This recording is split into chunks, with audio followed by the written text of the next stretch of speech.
So, what are my thoughts on Doctor Strange?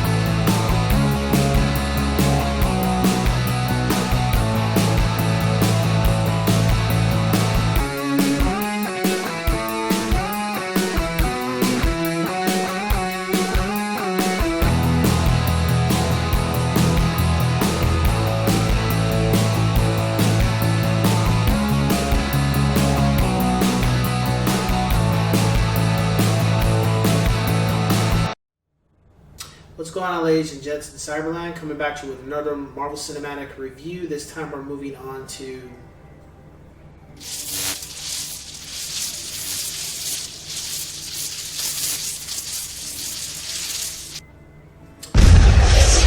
Doctor Strange.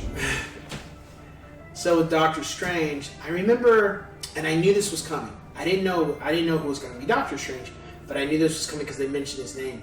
In Winter Soldier, there was a scene when Falcon and Captain America and Black Widow snatched this guy, bald head with the glasses, and he said a bunch of names, and he said Strange. I was like, oh, there's only one person called Strange, and that's Dr. Stephen Strange. So okay, Dr. Stephen Strange is coming. I didn't know he was going to have his own film, but I knew he was coming. Then all of a sudden they announced it at the E3 or the Comic Con, and you were like, okay. And when they said Benedict Cumberbatch, I was like, perfect, absolutely perfect. I don't see anybody else that could play that role better than him. He had the look, he has the mannerism, he has, and especially if you question that, watch Sherlock. That's probably the greatest Sherlock Holmes show I've ever seen. And no disrespect to Robert Downey Jr., that's a different take, but Sherlock is amazing. Benedict Cumberbatch is simply amazing in Sherlock. Just amazing. Martin Freeman too, but just amazing.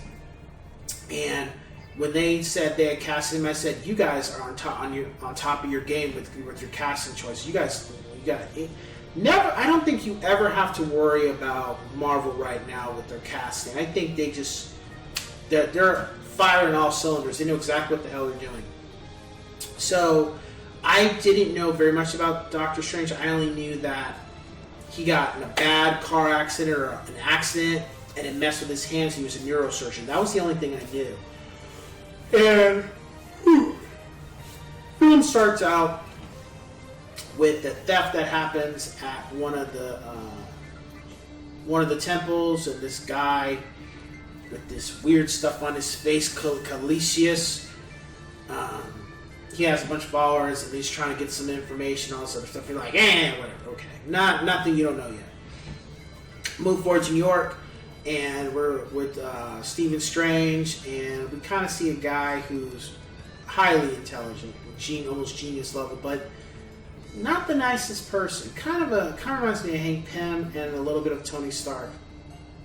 Very arrogant, huge ego, and not humble at all.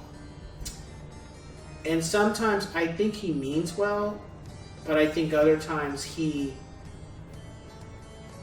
gets beside himself in the fact of his abilities and what he can do. And it catches up with him. And he loses his abilities to be what he's good at. I think he really only had one friend. And I don't think anybody outside of that, I don't think Steven had any friends. I think Strange was he had so many talents that I think he just rubbed people the wrong way. But I also felt like because he had so many talents that he couldn't make friends because it was kind of like people, on one end, he caused that to be the way it is. The other end, too many people envious of him and just they would only be wanting to knock him off his totem pole because they can't do what he was able to do. And I think that's one of the reasons why he wasn't able to get the help he needed either at the time. Because I don't think it was... A part of me felt like, yeah, some doctors don't want to risk their reputation. But I think a lot of them enjoyed the fact that he was completely knocked out of the game. Like, he could no longer he could no longer be great at being a neurosurgeon because his hands were messed up. And I think they were like, great, so we got the Michael Jordan of surgeons out of here, so now we can kind of run things. And we're not going to help this guy get back on his feet. I think it was kind of one of those. I think there was a little bit of that too, but I think Strange also helped bring that on because of his behaviors too. Anyway, Strange finds somebody that he declined to help a long time ago, and then he starts going on a mental journey, a physical journey to try to see what he can do to fix his hands. And he meets a couple characters, one of them called Carl Mordor, which is, I always know how to say his name, Chiwetel? He was in Inside Man, but also American Gangster, but I don't want to say his first name. But also, he comes across Wong, who ends up becoming a good friend of his, and that's when he starts to learn the whole process of the different dimensions there are, and learning how to travel those dimensions and going from one plane to another, and how to fight, how to defend himself, how to use weapons, how to fully have an understanding of the dimensions and the planes that they're on. The thing about Strange compared to the other films is Strange really starts kind of opening the door to the possibilities of what Marvel can do. Whether people like this film or not, I think Strange is kind of like the ripple effect of saying, even though we still have these films to finish with the Infinity Saga, Strange is one of those films that's really going to allow a lot of branching off to doing different things that we can do with the characters. I just hope they have some type of balance and some type of regulation. I hope they just don't go all over the damn place, because then, comics even can get confusing. But what you don't want to do is try to run too far or go too far left or too far right with utilizing Strange and making it confusing for the public. Because once you lose the audience, you're in big trouble. And it's very hard to get that back, and you don't want that, because then people will be less inclined to want to see the next one, because I don't understand what the hell is going on.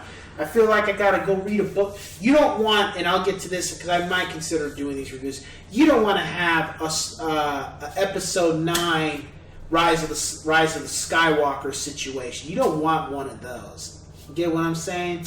You don't want to have to read a bunch of books to get to understand what's going on, because the stuff on the film wasn't done right at all. You don't want one of those. And, the film is more so, to me, I don't really feel it was a film. I felt the villain was just there. I felt this film was really about redemption. I felt Doctor Strange was a redemption film about this guy and allowing him to understand his purpose and having a purpose that's not just his own, and just changing his behavior. I think that was the main thing of this film. I think the villain was just to like, the villain Dormammu is a very dangerous villain, but again, just like Ego, I felt he was just kind of weakly utilized. But hey, you can always bring him back and do something with him, which I don't doubt. I wouldn't be surprised if they do. But the main focus was Stephen Strange. The main focus that was the main gist of the film.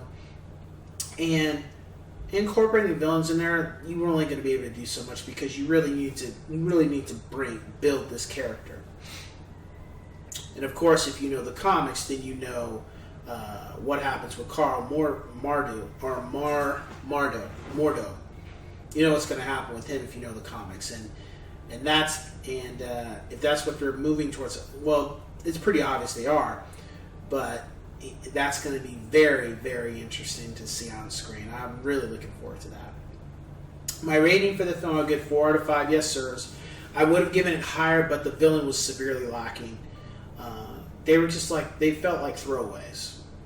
And again, Dormammu is not a throwaway character. But also the good thing about the film is, this is important, we see another one of the Infinity Stones. The Time Stone. So you get an introduction to that as well. So I would say watch it. Very enjoyable, entertaining, but it's kind of like, you might have to watch it more than once to get a full understanding of it, because sometimes it's not, it's more of a sci-fi film. To me, Doctor Strange felt like more of a sci-fi film than an action film. It was more sci-fi drama. So you might have to watch it a couple times if you miss certain things, or you might just have to watch it because there are some things that you may not fully understand at first. Because with me, Doctor Strange, I had to watch it at least probably 3 times to fully get because I had a hard time understanding the dimensions thing, because I know dimensions in comics, but this was a little different. It kind of felt like you had the Inception vibe in it too, which I'll give a review for that at one point. So next on our list will be next one will be Black Panther, and so I will catch you on the next one. Take care.